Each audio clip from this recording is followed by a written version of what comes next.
There exists a fortress that no army can breach, a sanctuary that requires no walls, a protection so absolute that even in the midst of chaos, we remain untouched. This is not the fantasy of mystics or the promise of distant gods. This is the birthright of those who have awakened to the ancient wisdom, the realization that we carry within us an impenetrable citadel. Marcus Aurelius, Emperor of Rome, wrote in the solitude of military campaigns, "Nowhere can man find a quieter or more untroubled retreat than in his own soul." He understood what we are only beginning to grasp, that spiritual protection is not granted by external forces, but forged in the depths of our own being. Tonight, we examine 5 unmistakable signs that reveal this protection has taken root within us. These are not gentle comforts, but the hard-won marks of those who have descended into the furnace of self-mastery and emerged transformed. The first sign: we no longer fear what cannot be controlled. Watch a man who has awakened.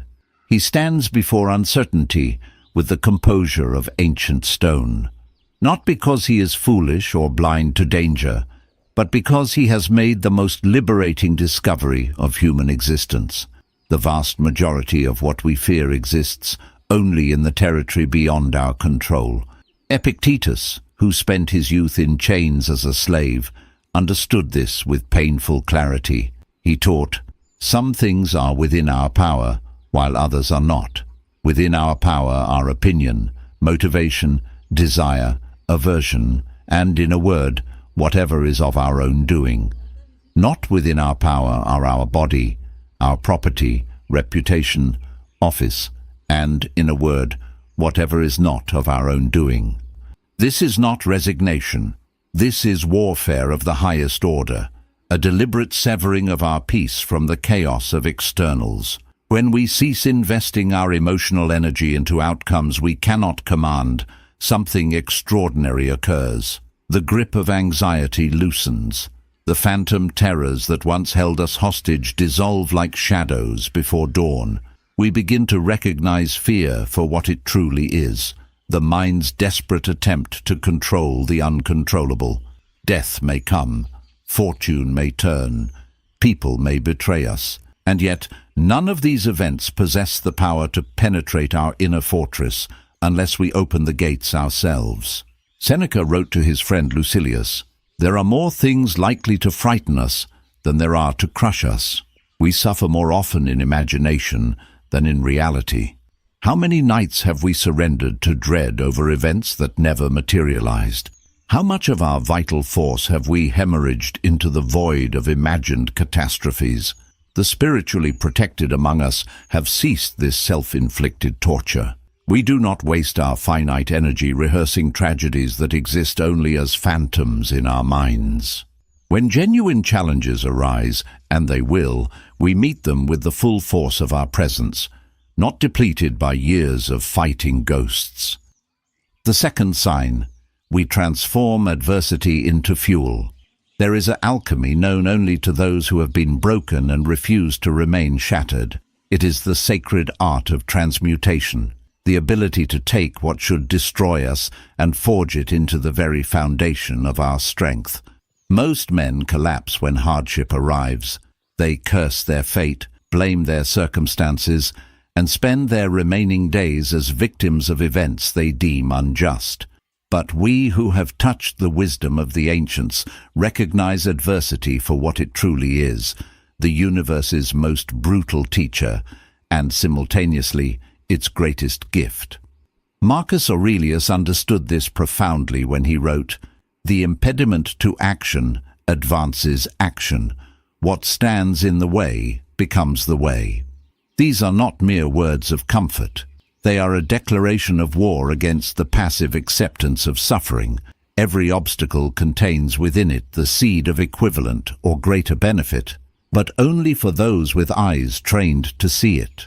Consider the tree that grows on the mountainside, battered by endless winds. Its roots drive deeper into stone. Its trunk grows denser, more resilient than any tree sheltered in the valley below. The wind that should destroy it becomes the very force that makes it unbreakable. This is not philosophy. This is the fundamental law of nature. Seneca spent years in exile, stripped of power and position. He could have withered in bitterness. Instead, he transformed that desolation into some of the most powerful writings on human resilience ever created. He declared, "Difficulties strengthen the mind, as labor does the body." We who bear this second sign do not merely endure hardship, we metabolize it. Each betrayal teaches us discernment. Each loss reveals what truly matters. Each failure exposes the weakness we needed to fortify. We have learned that comfort produces nothing but softness, while resistance builds the sinew of character. When others see catastrophe, we see the raw material of transformation. This is not optimism. It is a fundamental shift in perception. We no longer ask, "Why is this happening to me?" We ask, "What is this making me become?" And in that question lies our protection, the certainty that nothing can harm us that does not ultimately strengthen us. The third sign: we remain unmoved by the opinions of others. There is a particular freedom that marks the spiritually protected, a liberation so complete that the judgments of the crowd no longer penetrate our fortress. We have severed the chains that bind most men to the fickle court of public opinion. Watch the masses. They contort themselves into shapes that please strangers. They abandon their truth for applause. They sacrifice their sovereignty on the altar of approval, living and dying by the words of people who scarcely know them. This is not living. This is a form of slavery more insidious than any physical bondage, because the prisoner believes himself free. Marcus Aurelius, who commanded the greatest empire on earth, reminded himself daily, "I have often wondered how it is that every man loves himself more than all the rest of men, but yet sets less value on his own opinion of himself than on the opinion of others." Here was a man who could have demanded worship, yet he understood the profound weakness in seeking it. We who have awakened to this truth experience a death and a rebirth. The old self, desperate for validation, must be executed. What rises in its place is something far more dangerous, a person who draws their worth from an internal well that never runs dry. Epictetus taught, "If you want to improve, be content to be thought foolish and stupid." This is not permission for recklessness. It is recognition that the moment we prioritize external approval, we hand our peace to people who neither earned it nor deserve it. Consider the absurdity. We allow people who do not know our struggles, who have not walked our path, who will forget us by tomorrow. We allow these phantoms to dictate our sense of value. We perform for an audience that is barely paying attention, exhausting ourselves in a theater of the meaningless. The spiritually protected have abandoned this madness. When we are praised, we receive it without inflation. When we are criticized, we examine it without devastation. We have learned to distinguish between legitimate wisdom and the noise of those projecting their own fears and limitations onto us. This is not arrogance, it is clarity. We know who we are, we know what we stand for, and we have made the revolutionary decision to answer only to the tribunal of our own conscience, that inner judge whose verdict is the only one that matters.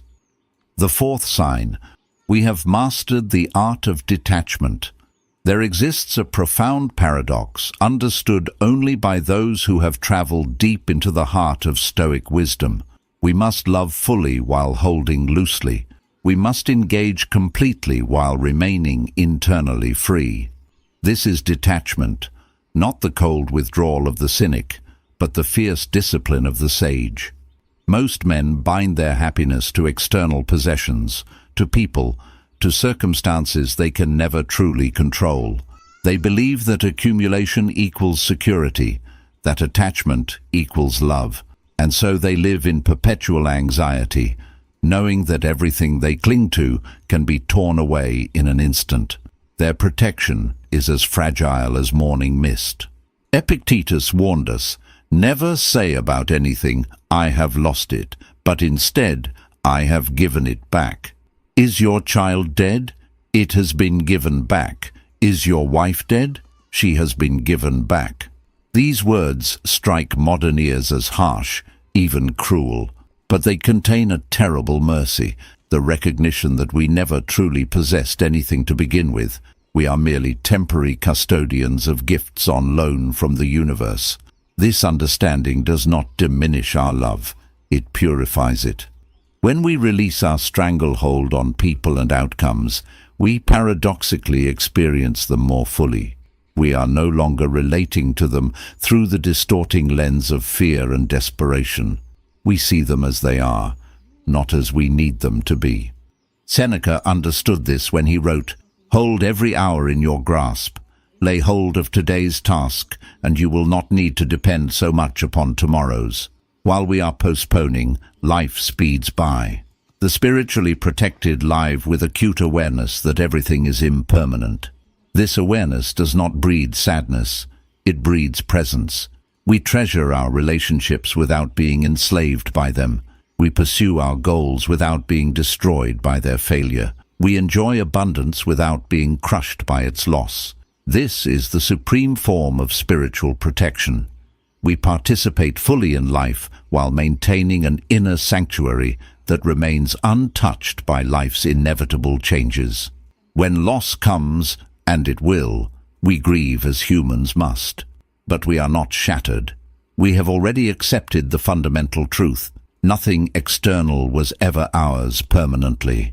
Everything is borrowed, everything returns, and we, the eternal observers, remain. The fifth sign: we have conquered the tyranny of destructive emotions. There is a battlefield that exists in the space between stimulus and response. It is here, in this invisible arena, that the spiritually protected wage their most critical war, not against external enemies, but against the destructive emotions that rise like demons from within. Rage, envy, resentment, unbridled desire. These are the true threats to our fortress. The untrained mind is a slave to its reactions. An insult arrives, and anger explodes without permission. A colleague succeeds, and envy poisons the heart. A desire emerges, and we are dragged behind it like prisoners in chains. We believe these emotions simply happen to us, as if we are passive victims of our own internal weather. This is the great delusion. Marcus Aurelius knew better. He wrote, "You have power over your mind, not outside events. Realize this, and you will find strength." This is the declaration of someone who understood that emotions are not our masters unless we allow them to be. They are natural responses, yes, but we possess the sovereign capacity to examine them, to question them, and ultimately to refuse their commands. Seneca, in his treatise on anger, observed, "The greatest remedy for anger is delay. Here is wisdom forged in the crucible of experience. The spiritually protected have learned to create space between the provocation and the response. In that space lies our freedom. In that pause, we reclaim our power. Consider what happens when we are no longer hijacked by destructive emotions. The person who insults us reveals only their own pain. We feel no need to retaliate. The success of others becomes inspiration rather than torment. Desires arise, and we evaluate them with clarity rather than being swept away by their intensity. We have become the masters of our inner domain. This is not suppression. Suppression is pushing emotions into darkness where they fester and grow toxic. This is transformation through awareness. We feel anger, but we do not become anger. We notice envy, but we do not let envy define our actions. We observe desire, but we are not enslaved by desire. Epictetus taught, "It is not things that disturb us, but our interpretation of their significance." The spiritually protected have internalized this truth so deeply that it has become reflexive.